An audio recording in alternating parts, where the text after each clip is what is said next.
pessoal, tudo bom com vocês? Sentiram a minha falta? Estou aqui de volta para nossa 10ª. Chegamos ao número 10. 10 videoaulas de história para você, aluno do 9º ano do ensino fundamental. Para quem ainda não me conhece, o meu nome é Adriana, eu sou assessora aqui de História, Filosofia e Sociologia do Sistema Positivo de Ensino. E estou aqui para dar continuidade aos nossos estudos, não deixar eu perder o pique. Vamos que vamos, tá bom? E eu tô aqui sentadinha porque a gente tem muito assunto para tratar hoje. Hoje é a nossa videoaula, como o professor Rogério falou para vocês, já anunciou, de revisão. Depois de tanto tempo, tantas aulas, tantos conteúdos, a cabeça fica assim meio embaralhada. Será que eu tô aprendendo? Então essa é a hora de você verificar se tá entendendo tudo, se deixou escapar alguma coisa. Nós vamos retomar aqui os temas que foram discutidos desde a nossa videoaula 6, 7, 8 e 9, ok? Então, para isso, pegue o seu volume 2 e nós vamos tratar das unidades 5 e 6. Lembrando que lá na unidade 5, nós falamos do período entre guerras, mais precisamente falamos de regimes totalitários e autoritários, e na unidade 6 sobre o Brasil, uma nova república que denominamos aí de Era Vargas. E você vai ver, agora que a gente vai resumir isso tudo, que as duas se conectam, que tem alguma relação exatamente do que está acontecendo na Europa, dos regimes que nós chamamos de fascistas, nazistas, também com aquilo que está acontecendo no Brasil. E qual é o destino do Brasil diante dessa relação com a Europa, ok? Vamos lá, vamos pensar sobre isso. Tô aqui com a minha colinha pra gente não perder nada. Começando lá pela unidade 5, período entre guerras. Bem, entre guerra, então já tá dizendo, entre a Primeira Guerra Mundial e a Segunda Guerra Mundial. Foi um período, olha a moto aí passando, sempre a nossa moto aí parceira aí, valeu. Foi um período de recuperação econômica, mas também de crises. A gente viu American Way of Life, crise de 29, e disso tudo, como é que tá o ritmo da Europa? Sobe e desce, né? De vários, recuperação, crise, Então é preciso a gente traçar essa trajetória aí de alguns países que passaram por esses dilemas. Por exemplo, a Alemanha, que é um dos nossos grandes exemplos quando falamos de regimes totalitários. A Alemanha teve seu período auge, né? Um auge lá com o imperialismo no final do século XIX, aí veio a Primeira Guerra Mundial, a Alemanha, né, bancando, boa, bem, e aí tem a derrota nessa Primeira Guerra Mundial. E com a derrota, ela é culpada, vamos pensar, lembrar lá do Tratado de Versalhes, ela vai ser culpada, vai sofrer várias penalizações, uma crise forte, mas se recupera. Com ajuda estrangeira também, vai se recuperando com base no liberalismo. E aí vem a crise de 29 e a Alemanha novamente entra em crise. Eu tô falando aqui da Alemanha, mas a gente pode pensar muitos desses países, não só a Alemanha, mas né, a França, Itália, os países aí europeus que sofreram bastante com a Primeira Guerra Mundial.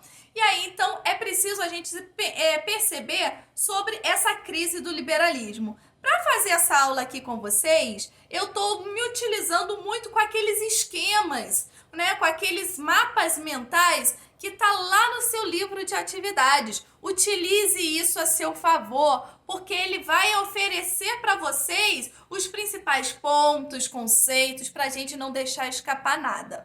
Então, utilizando lá, inclusive, no seu livro de atividades, eu pego um esquema que está na página 2, do volume 2 do livro de atividades, que vai falar sobre exatamente essa crise do liberalismo. Tá aqui, ó, mostrando aqui para vocês, essa crise do liberalismo, ela tem razão por diversos fatores.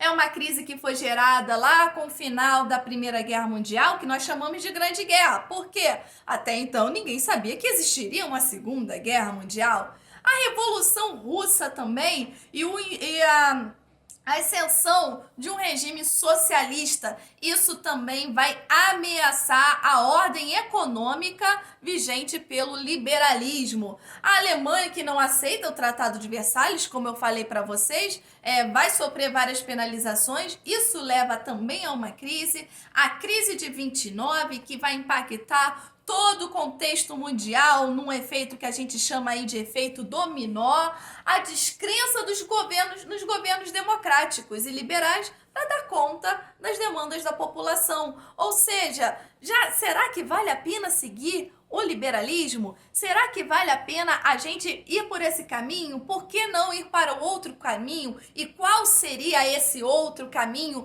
E é aí que esses regimes autoritários e totalitários, eles surgem como uma característica, como uma alternativa para sair dessa crise do liberalismo. O liberalismo tá dando certo, gente. Então tem o comunismo, né? Deus me livre! No comunismo, jamais! Então fica esse impasse e de que caminho seguir. E é nesse impasse que surgem esses sistemas totalitários que vão tomando aí aderência de uma grande parte da população, que vão concordar. Por quê? Lembra quando a gente falou? O que você faz, o que você aceita quando está num estado de crise? As pessoas, elas, num discurso de que a sua vida vai melhorar, elas aceitam esse discurso, elas votam nisso, elas querem sair dessa crise. E aí, esses regimes alcançam o poder. Lembrando aqui que regimes totalitários, nós temos o caso da Alemanha, da Itália, mas também a União Soviética, regime totalitário. Então, afinal, o que é um regime totalitário? Novamente, pego lá na página 2 o esquema que vai resumir as principais características para vocês. Olha aí, ó. Os governos totalitários, eles são caracterizados por um partido único, ou seja, somente um partido nazista, partido fascista. Esses partidos não vão abrir brecha para outras participações políticas que venham, de repente, a contestar, a ter uma outra ideologia. Então, não tem processo eleitoral, essa ausência. As pessoas não votam. Se elas não votam, não há democracia, a participação do povo na escolha dos seus governantes, da política, no poder.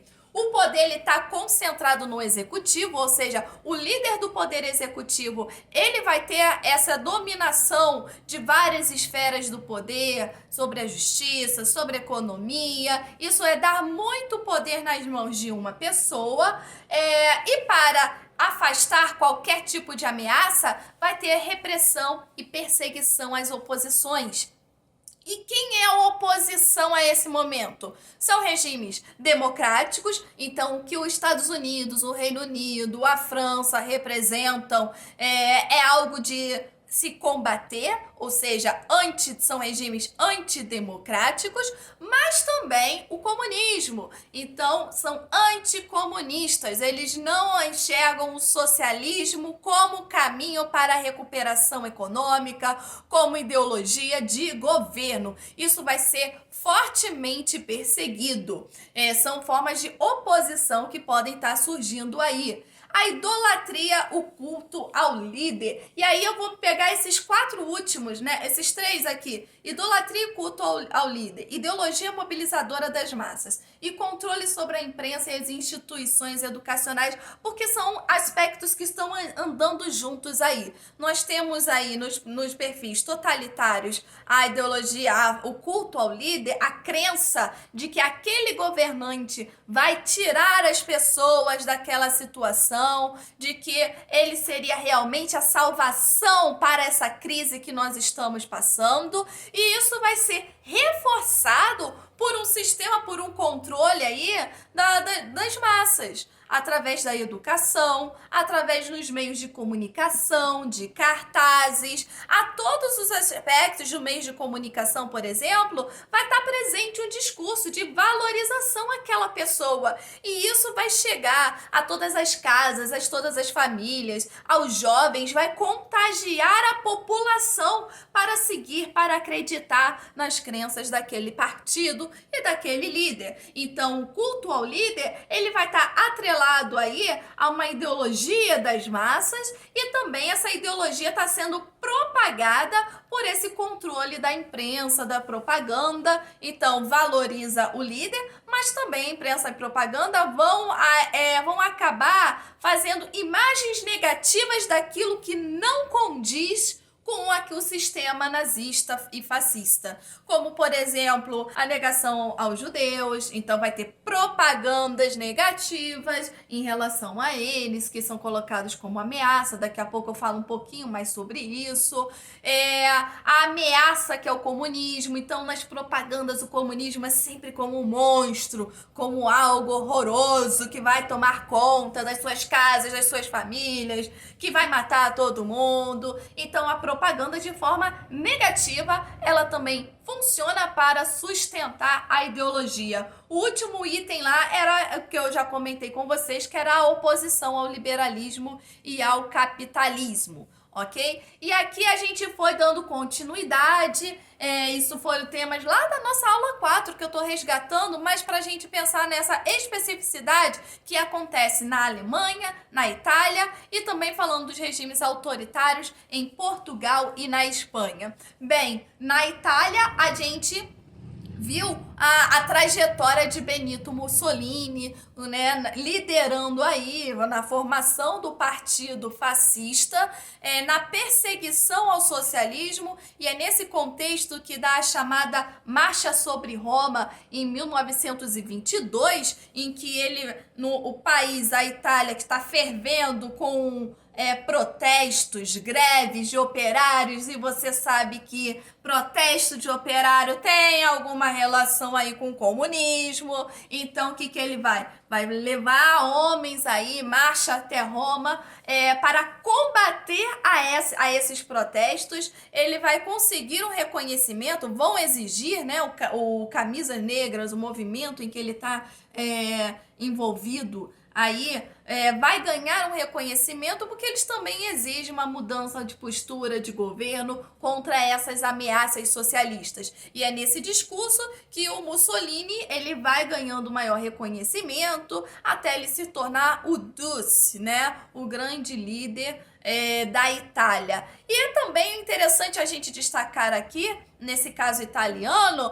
a relação com a Igreja Católica. Nós vimos lá o Tratado de Latrão, que foi feito em 1929, um acordo entre o governo italiano e o Papa, em que se reconhece a independência, a autonomia do Vaticano, que estava em questão até então. Feito isso, o que a Igreja Católica faz? Concordar, vai fazer vistas grossas a esse regime fascista que está acontecendo. E na Alemanha? Já falamos um pouco aqui dessa trajetória da Alemanha, que foi muito penosa, porque sofreu a derrota na Primeira Guerra Mundial, as restrições que estavam lá no Tratado de Versalhes, e a Alemanha sofre um período de crise muito forte. Lembra lá do preço do pão? De 62, 63 marcos, vai para bilhões, né? O preço de um pão, ou seja, a inflação está altíssima, o dinheiro não vale nada, e é dentro desse contexto que entra a figura de Hitler, do Adolf Hitler, com um discurso a favor da cultura alemã, mas a cultura originária alemã, a verdadeira cultura alemã, que é da raça ariana. Isso é uma das características do nazismo, por exemplo, a supremacia da raça ariana. E com isso ele vai fazer discursos contra o Tratado de Versalhes, vai fazer um discurso de descumprir esse tratado, de não seguir o liberalismo, de não seguir o comunismo, e tem uma política expansionista a partir do conceito conceito do espaço vital, ou seja, o espaço de que é de direito da Alemanha tomar os territórios porque ela é superior, que vai a controlar, e nesse ritmo de superioridade também vai colocar de outra forma aí nos silenciamentos a inferioridade de outro lado, que é o lado aí dos judeus, por isso uma campanha muito antissemitista e que vão ser perseguidos fortemente dentro do território alemão e vão sofrer várias penas, como por exemplo o episódio do Holocausto, que vem daqui a alguns capítulos quando a gente falar da Segunda Guerra Mundial. E aí o uso da propaganda, principalmente direcionada aí pelo Joseph Goebbels, vai impulsionar essa ideologia alemã. Falamos aí, Itália e Alemanha. Portugal e Espanha não são regimes totalitários, porque não tem toda a característica do totalitarismo, como, por exemplo, o culto ao líder. Eles vão sofrer grandes repressões, vão sofrer grandes oposições dentro do governo, mas são regimes autoritários, ditatoriais, que permanecem no poder por muito tempo. Usando esse autoritarismo, em Portugal nós temos aí a ditadura do Salazar, que nós definimos de salazarismo, permanece no poder até 1974, quando acontece a chamada Revolução dos Cravos, em que os militares aí vão colocar o Salazar fora do poder. Já na Espanha, depois de um período de guerra civil, porque depois de eleições o socialismo parece uma ameaça dentro da Espanha, é nesse discurso em que Franco vai enfrentar, vai ter uma guerra civil aí, que a gente viu a Guernica, do Pablo Picasso, que demonstra esses horrores de uma guerra, dessas consequências, e o franquismo vai ser o regime ditatorial que vai estar acontecendo aí na Espanha, ok? Pausa aqui, vamos molhar um pouquinho o bico, né? Sempre é bom ter uma aguinha aqui, hidratar a garganta, porque nós vamos agora para a unidade 6. Vamos falar Brasil, a República Nova, que nós denominamos aqui como a chamada a Era Vargas. Falamos aqui sobre esse conceito de República Nova porque está em oposição à República Velha. E até criticamos aqui. República Velha parece ultrapassada, aquilo de ruim, né? Que tá largado, que não serve mais, aquela roupa velha, se bem que a roupa velha é a roupinha confortável, né, que a gente gosta, mas a Primeira República ficou com essa denominação devido a, por exemplo, ao uso forte, ao abuso político através do voto, o voto do cabresto, o coronelismo como política, que dava muita preferência para os produtores de café. E por isso chamada a República do Café com Leite, que determinava, através do controle do voto, a presidência entre Minas Gerais e São Paulo. Essa república, ela vai entrar em crise. Lembra daquele esquema que eu trouxe para vocês? Eu trago outro esquema que está lá no seu livro de atividades. Olha aí, essa crise, ela vem com a chamada Revolução de 30, que vai colocar Getúlio Vargas no poder. A gente tinha Washington Luiz na presidência, era um presidente indicado pelos paulistas, só que ele rompe com a política do café com leite. Ao invés de indicar um candidato mineiro, ele coloca um candidato paulista. Os mineiros não vão gostar nada disso, vai dissolver o acordo com os paulistas e vão formar uma aliança com Rio Grande do Sul, Paraíba, entre outros, inclusive aí temos aí a pensar da participação de Getúlio Vargas, de João Pessoa, nessa aliança que vai botar o nome de Getúlio Vargas a candidato no poder, competindo com Júlio Prestes. Mas qual foi o resultado? Júlio Prestes venceu. Só que o que não se previa é que iria causar uma comoção aí política, social, uma questão com a morte de João Pessoa em 1930. Essa notícia que não tinha nada a ver com questões políticas, mas vai ser tomada em conta aí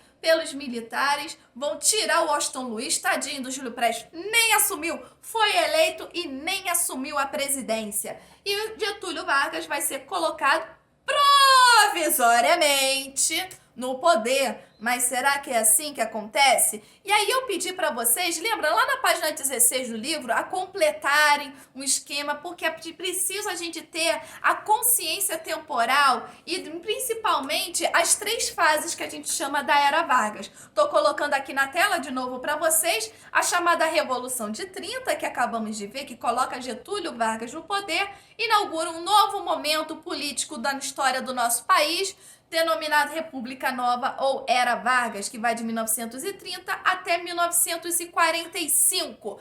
Dentro dessa república, né, dentro desse novo governo, ele é dividido em governo provisório, provisório até uma nova Constituição, até colocar um presidente eleito no poder. Isso vai de 1930 a 1934. Depois de uma Constituição, a Constituição de 34, inaugura-se o governo constitucional, que elege Vargas diretamente ao poder, de 34 a 37, e em 37 há um golpe de Vargas nele mesmo, que é o golpe que a gente chama do Estado Novo ou governo ditatorial, que vai de 37 até 1945. E aí nós temos um novo momento, a gente chama de provisório, mas parece esse provisório há muito tempo, né? Aquele agregado que vai para sua casa, vai falar que é provisoriamente, até acertar as coisas, e de repente ele fica 4 anos na sua casa. É mais ou menos isso que acontece com o governo de Vargas. Vargas assume o poder e ele toma uma política que ela é intervencionista. Vou colocar aqui o esquema que está no seu livro de atividades, que vai falar um pouco das principais questões desse governo de Vargas. É suspendida a Constituição anterior, então é preciso fazer uma nova Constituição. Essa política intervencionista de Vargas, ele vai tirar os governadores locais e vai colocar interventores nomeados por ele, ou seja, não pelo voto popular. A criação do Conselho Nacional do Café, porque ele ainda precisa do apoio dos cafeicultores, da burguesia cafeeira, e a burguesia cafeeira está passando por uma crise econômica. Então ele vai criar esse Conselho Nacional do Café, que vai subsidiar, sustentar isso, criar novos ministérios, porque ele está de olho no trabalhador. Olha aí, o Ministério do Trabalho, da Indústria, do Comércio, Educação, Saúde Pública. E em 32 vai ter a chamada Revolução Constitucionalista. Lembra aqui que a gente falou? Os paulistas vão se revoltar devido a essa permanência de Vargas no poder, pela Constituição que não sai e porque também ele está nomeando aí um interventor pernambucano em São Paulo. São Paulo entra então nessa revolta para tirar Vargas do poder, não consegue. O governo federal vence essa batalha, mas tem algumas conquistas aí. E uma delas é a chamada da Assembleia Nacional Constituinte, que vai fazer a nova Constituição, que fica pronta em 1934. Lembra que eu falei? É tão importante essa Constituição, principalmente por 2 fatores. A participação da mulher no poder político, que elas podem votar e serem votadas. Isso já tinha começado no Rio Grande do Norte, mas agora se torna algo nacional. Isso é tido como uma grande conquista e é muito cobrado nos concursos públicos. E 2, os avanços nas leis trabalhistas. Vargas olhou para aqueles que não tinham direitos na Primeira República. Os operários cresciam cada vez mais. A massa urbana, as cidades enchiam. E era preciso criar legislações para garantir o direito dessas pessoas. Só que esses direitos aí, eles são ditados aí pelo governo. Muitas conquistas, com certeza. Nós temos, por exemplo, a conquista da carteira de trabalho, jornada máxima de trabalho de 8 horas por dia. 8 horas por dia, exatamente. Podemos aqui pensar em direito de férias remuneradas, seguro-desemprego, proibição do trabalho infantil, ou seja, uma série de inovações, a aposentadoria, para garantir os trabalhadores. Ele vai ganhar a confiança desses trabalhadores. Se liga nisso, porque isso é importante para a manutenção de Vargas no poder. E dentro desse governo aí constitucional, que começa com essa Constituição indiretamente, ele é eleito, nós temos a participação de dois partidos políticos bem divergentes, né? A Ação Integralista Brasileira, a AIL, a IB, desculpa, liderada pelo Plínio Salgado, mais próximo aos fascistas, que tem aí valores bem conservadores, Deus, pátria e a família. E por outro lado, nós temos aí a Aliança Nacional Libertadora, ANL, liderada por Luiz Carlos Prestes, que tem uma aproximação mais socialista. Então temos fascismo e socialismo disputando o poder durante esse período do governo Vargas. Nós podemos pensar aqui a quem Vargas vai, né, se aproximar mais. Ele vai se aproximar mais dos integralistas porque os socialistas ameaçam ele do poder. E é isso que aconteceu com a chamada Intentona Comunista em 1935, uma tentativa de golpe de Estado que vai acontecer. Isso vai colocar os ânimos assim à flor da pele, e é dentro desse contexto que Vargas articula, era para ele sair, convocar novas eleições, só que articula uma falsa ameaça, surge o Plano Cohen e coloca Vargas aí no poder de uma forma autoritária. Qual é o discurso? Proteger contra a ameaça comunista ao país. É declarado estado de guerra, Vargas assume, fecha aí, acaba com a Constituição, fecha todos os poderes políticos existentes e elabora-se uma nova Constituição em 1937, uma Constituição mais autoritária, apelidada aí de polaca. É uma Constituição que vai dar direitos, por exemplo, de intervenção política, do uso da polícia para investigações, de entrada nas casas contra a ameaça comunista. Essa perseguição, ela se inaugura aí em 1937, nessa nova fase do governo de Vargas. O que vai reforçar bastante a esse período é a criação do Departamento de Imprensa e Propaganda, a DIP, que vai criar aí publicidade nas rádios, nas revistas, na escola, na educação como um todo, a favor do governo de Vargas, e qualquer coisa que fosse contra seria censurado, e também a criação de aparato aí para o trabalho. As leis trabalhistas são consolidadas em 1937. E agora, chegando à nossa última aula com o professor Rogério, vocês falaram da participação do Brasil na Segunda Guerra Mundial. Lembra que eu falei? Olha lá o regime totalitário, que isso vai se ligar com o outro assunto, que é a Era Vargas. Porque o Brasil, ele é convocado aí, junto com pelos Estados Unidos, a participar na Segunda Guerra Mundial. Vai ganhar várias coisas, vai ganhar dinheiro que vai investir, por exemplo, na Siderúrgica Nacional, que fica em Volta Redonda, lá no Rio de Janeiro. Também vai ter dinheiro aí para abastecer, para ter um desenvolvimento industrial, um desenvolvimento bélico, uma preparação dos seus oficiais melhor. E em troca, o Brasil participa, oferece subsídios, abastecimento para aqueles que estavam envolvidos na guerra, os Estados Unidos, e também será uma base estratégica para acesso ao norte da África, que era um lugar também de dominação durante a Segunda Guerra Mundial. Vocês vão ver um pouco mais para frente,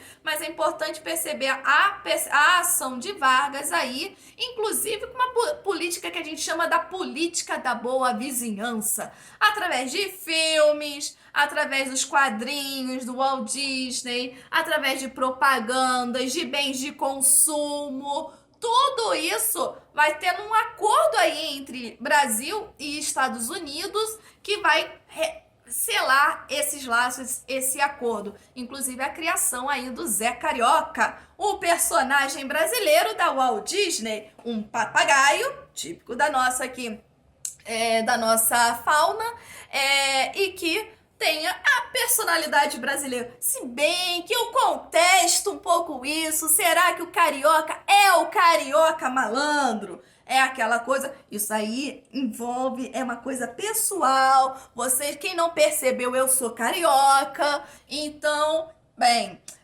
vale a pena a gente criticar isso. Qual é a imagem do brasileiro que está sendo formada para o exterior, né? A Carmen Miranda também vai fazer shows, né, internacionais, filmagens, tá aparecendo em filmes, entre outros aspectos. Essa relação do Brasil na Segunda Guerra Mundial com os Estados Unidos, aí eu lembro, tem algo de errado aí. Porque se Vargas era próximo ao fascismo, como é que ele vai participar de um regime de um lado da guerra que é contra o fascismo, que é a favor da democracia? E isso vai fazer uma pressão social muito grande. Vargas vai convocar novas eleições, não sem antes querer dar uma articulada para permanecer no poder, que é conhecido como o queremismo. Queremos Vargas no poder, principalmente aí ancorado pelos trabalhadores. E com certeza isso vai ser percebido, ele vai ser afastado, não sem antes ganhar como senador em 2 lugares, no Rio de Janeiro e no Rio Grande do Sul. E ele é afastado do poder como presidente, colocando aí agora o governo nas mãos de Dutra. A gente para por aqui, ufa, bastante coisa, né? E a gente vai se encontrar em breve, nessa semana. Eu espero você, encontro marcado aqui na nossa live. E na live tem, claro, aqueles clássicos exercícios para vocês resolverem. No seu livro didático, eu quero que vocês resolvam na página 29 os exercícios de número 2, 4 e na página 30 o de exercício de número 5. São exercícios referentes à era Vargas. Já os exercícios referentes ao autoritarismo, ao totalitarismo, vocês vão fazer no livro de atividades de vocês, que está lá na página 5. Eu gostaria que vocês realizassem os exercícios de número 2 e 3. E na página 6, o exercício de número 6, ok? Vai lá, faz os exercícios e daqui a pouco a gente retoma essa conversa na nossa live. Até a próxima e tchau!